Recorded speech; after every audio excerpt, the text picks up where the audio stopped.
नमस्कार, जय हिंद, जय बिहार। मैं हूं आप सबका दोस्त वकील सह पत्रकार एसके पंकज।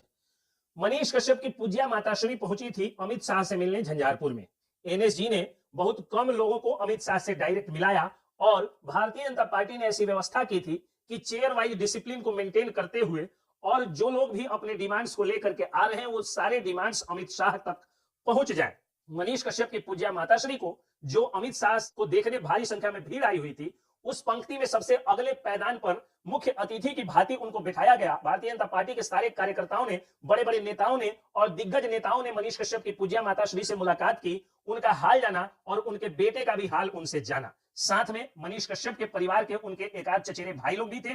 मनीष कश्यप के पिताजी नहीं थे क्योंकि वो एक ऐसे पिता हैं जो हमारी रक्षा सीमा पर कर रहे हैं और उनके परिवार की रक्षा हम नहीं कर पा रहे हैं। और जब मैं एक आर्मी जवान के बेटे के बारे में बोलता हूं और जब एक सच्चे पत्रकार और एक बहादुर बेटे के बारे में बोलता हूं, बिहार के बहादुर बेटे के बारे में, कुछ लोग कहते हैं कि मैं मनीष कश्यप का कुछ ज्यादा समर्थन कर रहा हूं। मैं मनीष कश्यप का समर्थन नहीं कर रहा हूं, मैं उन मजदूरों गरीबों की आवाज का समर्थन कर रहा हूं, उन छात्र नौजवानों के बर्बाद हो रहे करियर के लिए लड़ने वाले एक जवान का समर्थन कर रहा हूं। मैं भ्रष्टाचार के विरोध में आवाज बुलंद करने वाले, हमारे इंफ्रास्ट्रक्चरल डेवलपमेंट में बाधा बनने वालों के खिलाफ आवाज बुलंद करने वाले बिहार के एक सच्चे लाल के पक्ष में बोल रहा हूं। और सबसे ज्यादा मैं अगर सुरक्षित ढंग से बोल रहा हूं तो सुरक्षा देने वाले सीमा पर तैनात जवान के बेटे के बारे में बोल रहा हूं, उनका समर्थन कर रहा हूं, क्योंकि अगर वो नहीं होते तो हम भी यहां पर सही ढंग से नहीं बोल रहे होते। हमारे भी घर में घुस करके कोई ना कोई बाहरी आक्रांता हमारी आवाज को दबा दिया होता और आवाज हमारी दब गई होती। लेकिन अगर आवाज ये बुलंद है तो उसके पीछे अगर सबसे बड़ा कोई कारक है तो सीमा पर खड़ा वो जवान है जिसके बेटे को आज बिहार के जेल में रखा गया है। कुछ दिनों तक मदुरई के जेल में उसने यातनाएं सही और आज बिहार के जेल में वह बेटा सड़ रहा है।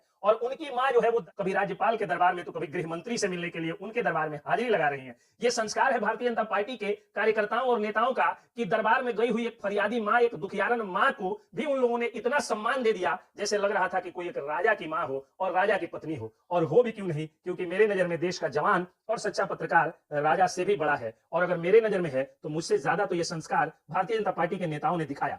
भारतीय जनता पार्टी के एमएलसी हरी सहनी मिले, उनकी माताजी के अश्रु को पूछे, उनसे मिलकर के और उन्होंने दिलासा दिलाया कि उनके बेटे के खिलाफ आवाज बुलंद करने के लिए वो भी सामने आएंगे। उसके बाद राज्यसभा से सांसद, आरएसएस के प्रमुख चेहरा, टीवी शोज में हिंदुत्व और सनातन धर्म के खिलाफ बोलने वालों की बोलती बंद करने वाले एक मजबूत आवाज राकेश सिन्हा भी मनीष कश्यप की पूज्या माताश्री से बोले और उन्होंने ये भी कहा कि गृह मंत्री अमित शाह के संज्ञान में ये सारी बातें हैं और जल्द ही गृह मंत्री कोई ना कोई एक्शन लेकर के और मनीष कश्यप को रिहा होने में, मनीष कश्यप के न्याय की लड़ाई में वो मदद करेंगे।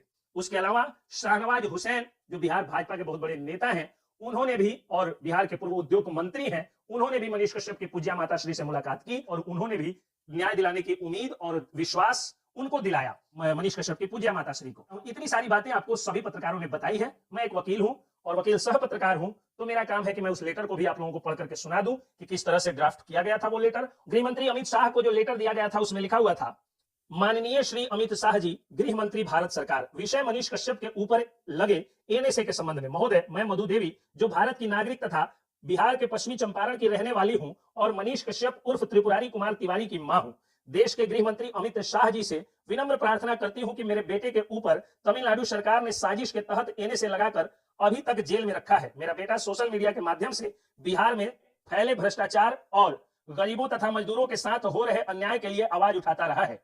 पुल, सड़क, अस्पताल, स्कूल और सरकारी कार्यालयों में फैले भ्रष्टाचार के खिलाफ भी अक्सर वीडियो बनाते रहा है।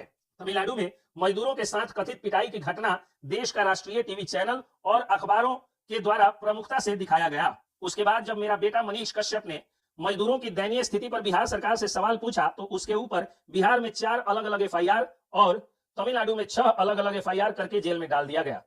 जब सरकार को लगा कि इन मुकदमे में मनीष कश्यप को बेल आसानी से मिल जाएगा तो उसके ऊपर एनएसए लगा दिया गया। फिलहाल मेरा बेटा 6 महीने से जेल में बंद है और मैं उसकी मां अपने बेटे को इंसाफ दिलाने के लिए दर दर भटक रही हूं। मेरे पति सेना के जवान हैं और अभी ड्यूटी पर है, इसलिए बेटे को इंसाफ दिलाने की जिम्मेदारी मेरे कंधों पर है। मैं चाहती हूं कि मेरे बेटे का सारा केस सीबीआई के हाथों में सौंप दिया जाए ताकि तमिलनाडु में जो घटना घटी थी उसकी सच्चाई पूरे दुनिया के सामने आ सके और बिहार के गरीब मजदूरों को इंसाफ मिल सके। देश के कुछ भ्रष्ट नेताओं द्वारा ईमानदार और राष्ट्रवादी पत्रकारों की आवाज दबाने का प्रयास लगातार किया जा रहा है और उनके ऊपर झूठे मुकदमे कर उन्हें जेल में भी डाला जा रहा है। इसी साजिश का शिकार मेरा बेटा हो गया। देश के मजबूत और ईमानदार गृह मंत्री से अपने बेटे के लिए इंसाफ की गुहार लगाती एक मां को उम्मीद है कि इंसाफ जरूर मिलेगा। नाम मधु देवी, दिनांक 16 सितंबर 2023।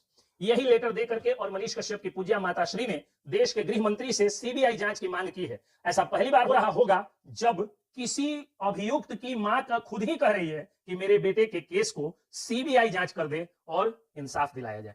वरना सभी लोग सीबीआई जांच का नाम सुनकर के सबकी रूह कांप जाती है, खास करके उनकी तो जरूर कांपती है। सीबीआई ने जिनके पिताजी को जेल में डाला और वो आज एक सजा याफ्ता मुजरिम बनने के बावजूद मेडिकल ग्राउंड पर बेल लिए हुए हैं। ये बात अलग है कि जिसको मेडिकल ग्राउंड पर बेल मिला हुआ है वो मोदी के खिलाफ आज भी जो है वो घूम घूम करके पूरे देश में माहौल बना रहे हैं, और माहौल ही नहीं बना रहे हैं बल्कि मटन भी चाप रहे हैं और कभी राजस्थानी डिश भी चाप रहे हैं।